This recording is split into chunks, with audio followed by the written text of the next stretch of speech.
আমরা আশা করি বিরোধী দলের আদর্শ স্থাপন করব আর সময়ের ব্যবধানে সেই সময় আসবে, আপনারাও ম্যান্ডেট দিবেন এবং এই দেশ চূড়ান্তভাবে শোষকদের হাত থেকে, জুলুমবাজদের হাত থেকে, দুর্নীতিবাজদের হাত থেকে মুক্ত হবে। বাংলাদেশের কোরআনের শিক্ষায় কিভাবে দেশ চলে সেটা দেখার সুযোগ আপনারা পাবেন।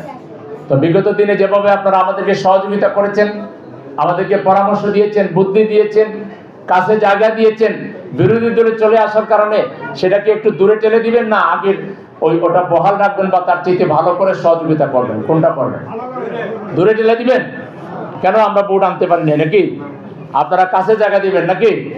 আমাদের সহযোগিতা করতে রাজি আছেন তো? এবং আগের চাইতে বেশি সহযোগিতা করতে রাজি আছেন তো?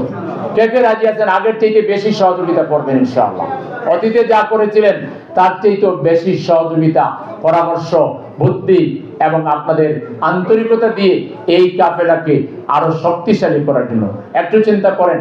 জামাতের মতো এরকম একটা দল বাংলাদেশ যদি না থাকতো, বাংলাদেশে এখন আপনি যে সিচুয়েশন এখন বিরাজ করছে, আপনি চিন্তা করেন বাংলাদেশটা কোথায় যেত।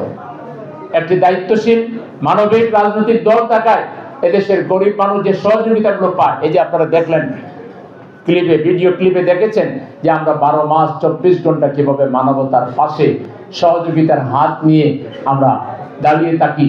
এই যে কাজগুলো, যেটা আসলে রাষ্ট্রেরই কাজ, কিন্তু আমাদের এই রাষ্ট্র দুর্নীতি মুক্ত নয় বিধায় জনগণের কাছে সুবিচার পৌঁছতে পারে না, পারবেও না, ইনসাফ পৌঁছাতে পারবে না, কারণ তাদেরকে আগে নিজের পেট ফেলতে হয়। এইসব রাজনৈতিক দলগুলোর অনেকেরই কোনো চাই চাকরি নাই, ব্যবসা নাই, তারা এইসব দুর্নীতির মাধ্যমেই নিজের আখের গড়ার চেষ্টা করে। আর জামাত ইসলামী এদেশে দুর্নীতি মুক্ত সোসাইটি প্রতিষ্ঠার জন্য, মানবিক সোসাইটি প্রতিষ্ঠার জন্য জামাত ইসলামী কাজ করে। সুতরাং জামাত ইসলামের পাশে অতীতের ন্যায় আপনাদেরকে পাবো সে আশাবাদ ব্যক্ত করে একটি সুন্দর ঢাকা গড়ে তোলার জন্য আপনাদের সহযোগিতা আমাদের লাগবে।